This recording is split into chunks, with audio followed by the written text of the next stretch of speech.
Thank you, Tracy. Good morning to everyone. Good morning. I know it's not like you remember the conference. You can give me quick feedback.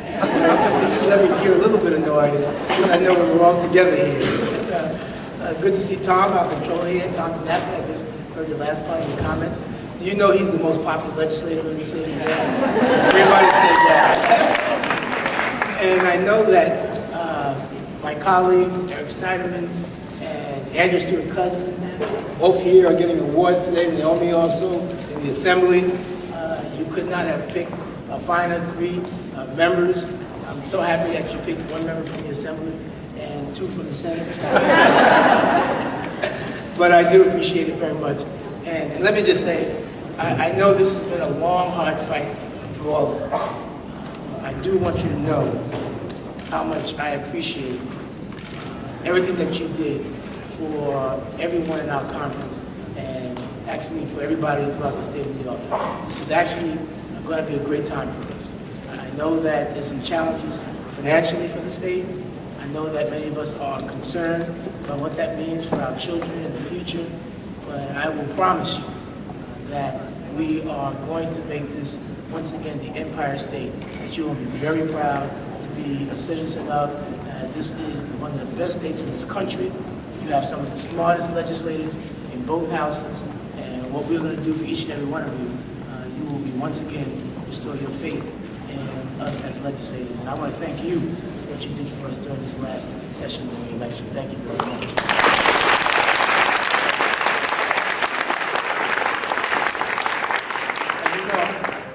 I have been a pro-choice and a strong supporter of women's rights to determine all issues concerning their health care. The dreams and the equality that my daughter, that our daughters have, are only realized if we fight to protect the hard-won rights that women have achieved through the many, many struggles waged throughout our nation's history. As President of the Senate,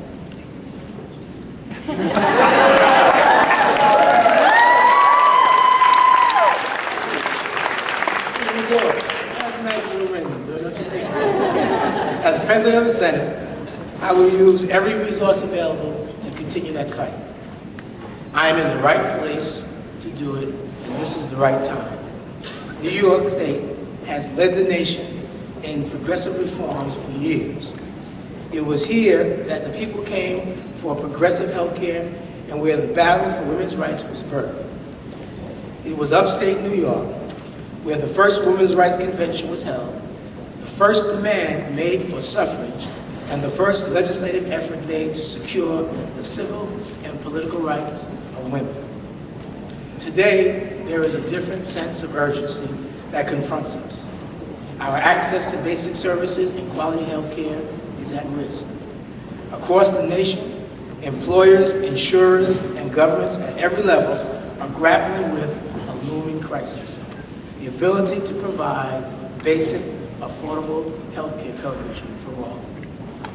Through New York, though New York faces the greatest financial crisis since the Great Depression, we must be steadfast in our commitment to women's health care and help uninsured women gain access to quality care.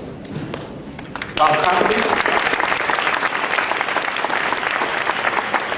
Congress considers legislation to reduce health care costs and leave more money in the pockets of working families, there is some progressive legislation here in New York that we must act on this session.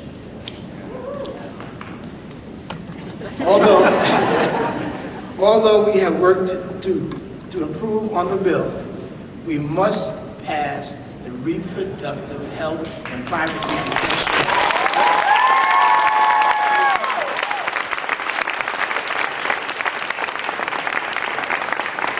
It is time, and again I say it is time, that we revisited and revised our outdated laws and made it undoubtedly clear that the right to reproductive health in New York includes the right to terminate pregnancy consistent with constitutional standards. We have to bring these laws up to the 21st century. We must also address the reality is that tens of thousands of American teenagers are contacting sexually transmitted diseases every day. Thousands more are becoming pregnant on a daily basis. Here in New York, we're struggling with the fact that we have the highest number of teen pregnancies in the nation, 40,000, and the most HIV infections, 180,000 plus in the state. While we should use every opportunity to encourage our young people, boys and girls, to seek out the guidance of their parents, we know as parents ourselves, and especially as legislators, that our youth must have all the necessary information needed to stay healthy. Ladies and gentlemen, and our teenagers, it is time we pass a Healthy Teens Act.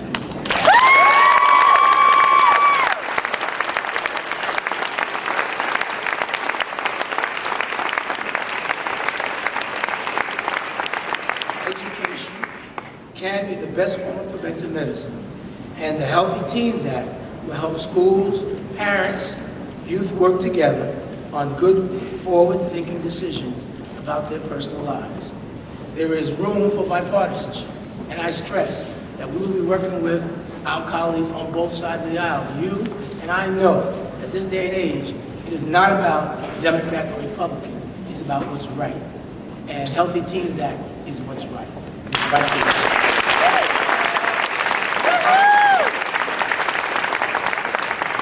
I promise you that I will take direct action to help our young people, our families, and our communities by making passage of the Healthy Teens Act a priority for this year.